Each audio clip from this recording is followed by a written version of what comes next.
We all kind of want to be that person, don't we? Because we were raised at it. We want to say, don't worry about what I tell you to do, just do it, and we'll make great products and we'll make a lot of money. I grew up thinking that leadership was like being a chess master. In chess, 64 squares on a board, 2 opponents, each of them have 16 chess pieces with exactly the same capability. The only difference is the skill of the strategist.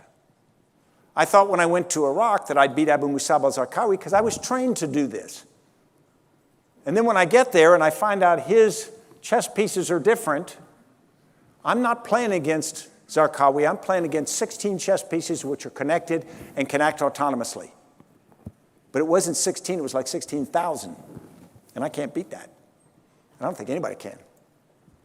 And that's where I think we are.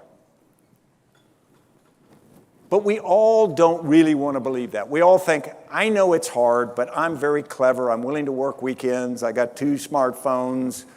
You know, I'm really dedicated. So other people can't do it, but I probably can. So you can for a while.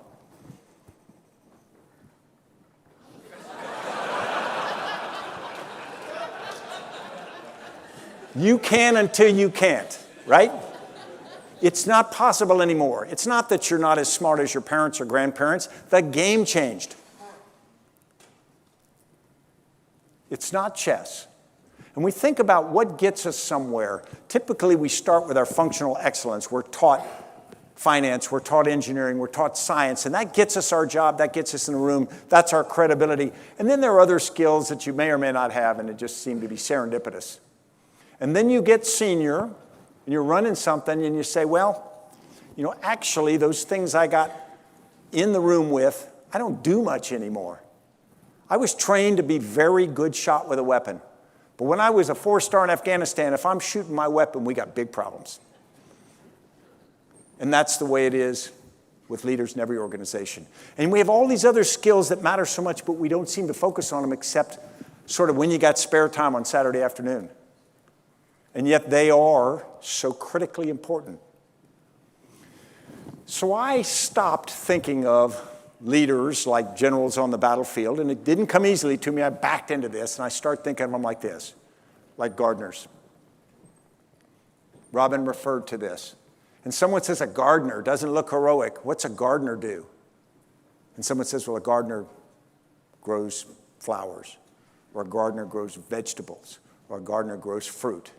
I'll tell you, I don't think a gardener grows anything. Only plants grow things because only plants can grow things. But a gardener's not unimportant.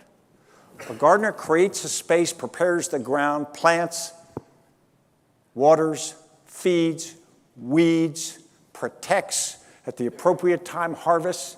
The gardener creates an ecosystem in which the plants can do that which only plants can do. And the gardener creates the opportunity not just for them to do it, but for them to do it simultaneously and therefore at scale. So the gardener's not the limiting factor. The gardener becomes the enabler. And that's what I think leaders have to be now. It's not about ego because you have to step back from the days when you're the most important person making all the decisions to now where you are an enabler and an orchestrator, where you're really allowing other people to do that which they can do.